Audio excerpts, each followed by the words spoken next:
Welcome back, ladies and gentlemen, to the channel. It's been a while, but yeah, as I said before, my exams are done now, and we're basically going to beginning a new chapter on the channel.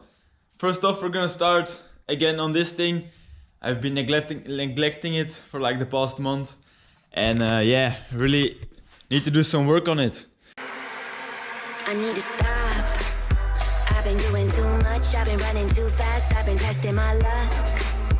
I've been living cloud nine, I've been at it all night, I've been feeling so loved. I've been waking up lit, I've been making up shit, I've been spilling my guts.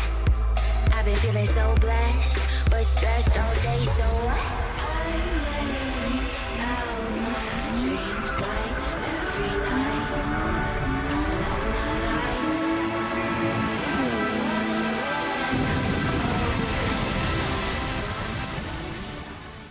So we're gonna start with actually lowering the front of the car a little bit more.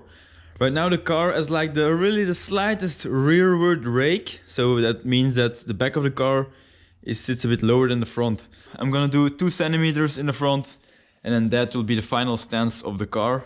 Yeah, at least for this stage of the car. And yeah, then we're going to align it and put the spoiler back on. So that's the first thing that we're gonna do. Yo, you checking out my car? You checking out my car?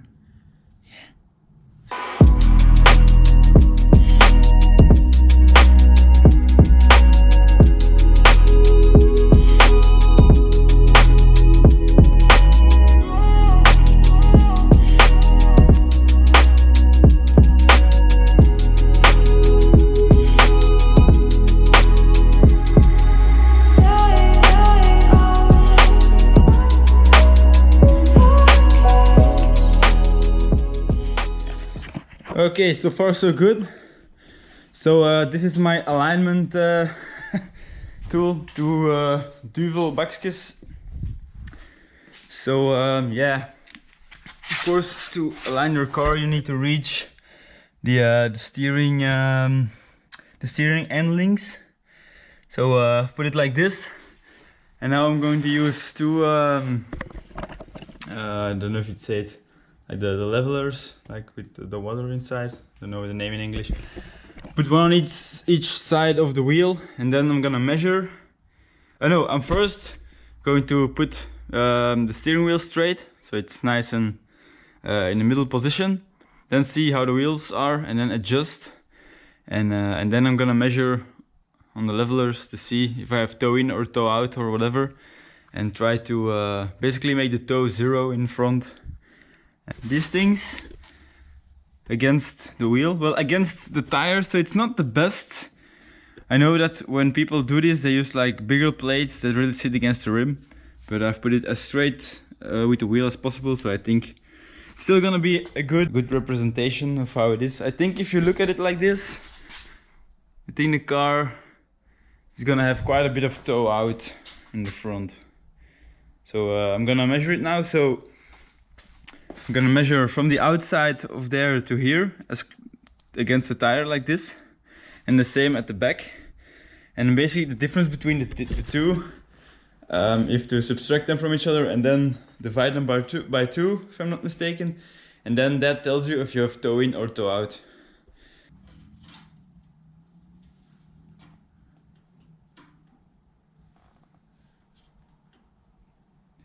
So here we have 174.5. Okay, so I measured in front of the tire 174.5, and in the back of the tire 175.5. So that means if we subtract those two, we have 1 centimeter divided by 2, so half for each side. Wow. That's 0.5 centimeters or 5 millimeters of toe in on each side. That's actually not too bad. Sure that yeah, we can just leave it actually. We don't really have to change. Okay, I've actually done it differently. I measured from this bolt on the subframe, which is a fixed point on both sides, so it should have the same distance to the wheel. And I measured here where it meets the tire is 34.5. I mean 35.5. On the other side, it's 36.5. So what I'm going to do, I'm going to bring this wheel 0.5 millimeter out and the other one 0.5 millimeter in, and I think then we're set pretty good.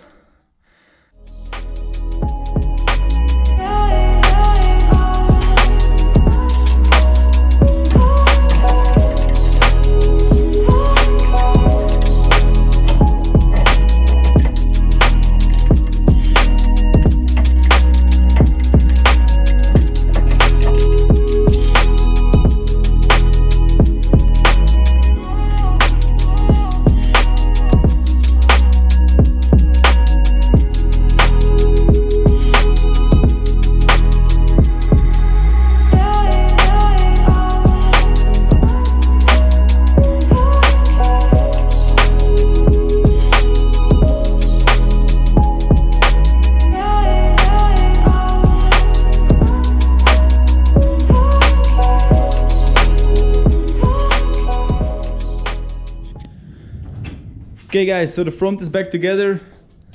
Immediately looks a lot nicer, a lot cooler again. I'm happy. So that's a few things that I can take off the list. I'm gonna take a quick look. Got the list on my phone. So stuff that still needs to happen is wash the car, then wash and polish the lips of the wheel. As you can see, they're not clear coated, so they oxidize fairly quickly. So I need to do that.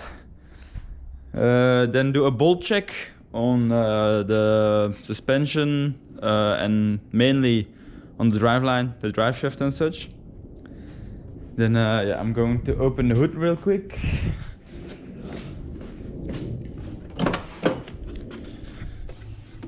Where is it?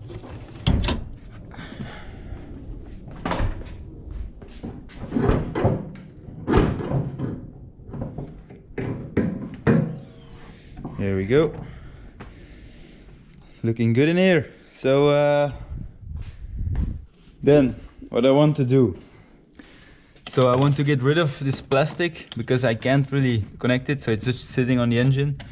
So I was thinking of removing all the plastic, removing all this and completely taping it with electrical tape, and then using the two mounts on here to attach it to the firewall.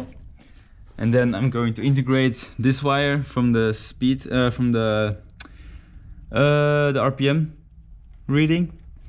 I'm going to integrate it into there, and then I'm also going to rewire or reroute the wire for the temp sensor, because yeah, it's also sitting right here. Don't really like that.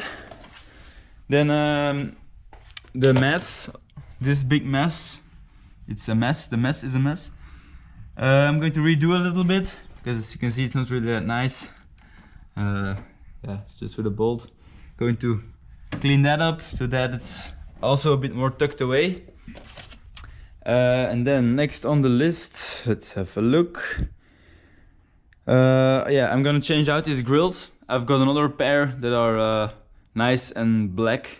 These are all shined off, and these are yeah, it's paint coming off. So I'm gonna change those out. That's just a 2-minute fix.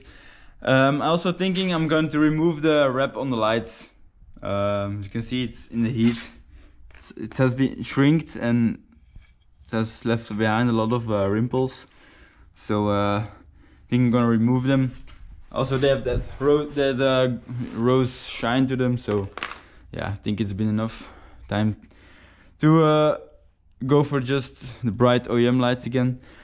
Then I need to take out the passenger bucket seat, because the front left mount in the chassis is stripped, and you can, yeah, when someone's sitting inside of the chair, it's moving and it's yeah, it's just not connected to the car in the proper way anymore. So I'm gonna try and take it out, see if I can re-tap the hole, and otherwise I'll have to find another solution. But yeah, I think I'm gonna do that today also. And then it's quite a list. I need to, yeah, button up everything in the glove box, because it's still a mess.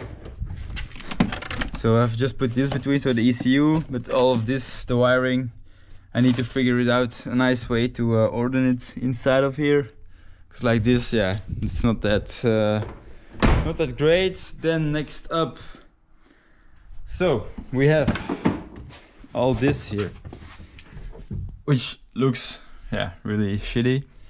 I was thinking of ordering or going to the shop to get some aluminium plates and basically fill this up with a plate, this with a plate, and then here also a plate, and wrap those plates in the same carbon wrap that I wrap my hood with. So I think that would look really cool, because like this, yeah, it's really not a nice view. So yeah, that needs to happen as well. And then what do we have more? Oh yeah, and I need to make a mount for the battery, because the battery it still held in by a few of these elastic bands. So that needs to happen as well. So those that's the list to get this car on par. And oh, there's two more things. So I ordered a set to renew a couple of drive shafts that I have, because mine are completely they're torn, they are completely worn out. And when those are in, the welded diff is going in as well, and then the car should be pretty much on point for a while, I hope. So the seat, as you can see, you can hear, it's not really connected as it should. Part of it is, as I said, the stripped bolt or the hole, but also I've reused the E28 factory sliders, and they just have some play in them. They're not the tightest things in the world, so I might actually go to aftermarket sliders in the future, or no sliders, because they're not really necessary. I just like that you have the option for the adjustability, but it's not really needed. But yeah, we'll see. So yeah, I'm gonna take the seat out and see if I can fix the hole.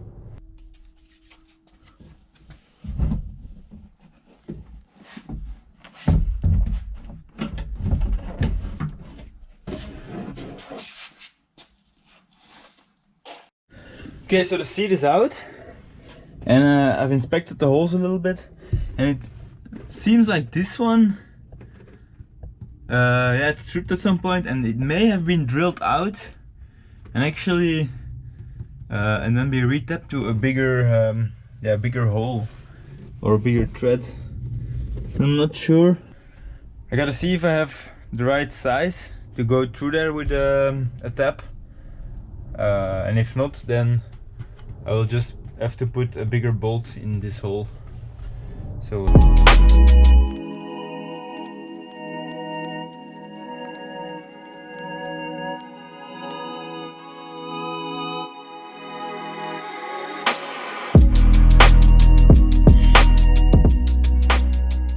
I ran a tap through all of the holes. Actually, a lot of debris and stuff came out of there, so it was a good idea to do that.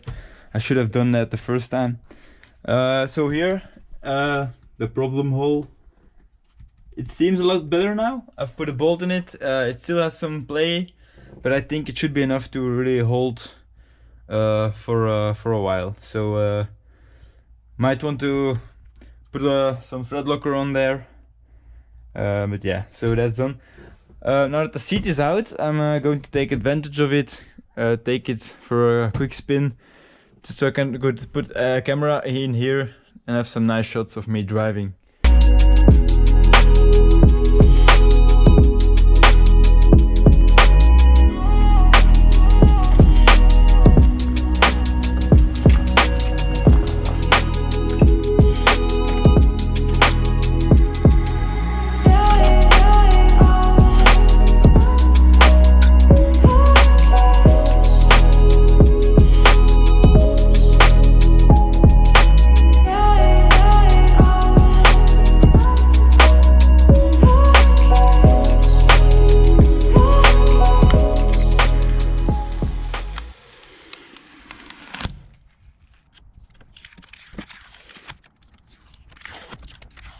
Oh yeah, that's so much better with the bright lights. Okay, so I mic'd up the intake air filter right here. So let's see if we can get some induction sound.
Guys, this is the bracket that I made for the battery. So I bought some L-shaped aluminium and basically riveted it together, put some EPDM on the bottom so that it doesn't screech on the bottom of the trunk. And then I put some riv nuts right here in this this sheet metal. There's nothing behind it, so it's perfect thing for that. So I'm gonna put it like this, and then I've got one of these straps, and I'm just gonna pull around it like this, and then it should be secured fairly good, at least a lot better than it was before.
Okay guys, this is going to be it for this episode. Thank you for watching. I'm working on the big episode that I've probably talked about for like in the past 10 videos or something. It's in progress. Hope you enjoyed this little video, and yeah, next time more updates on figuring the E28 out properly. So yeah, again, thank you for watching, and ciao.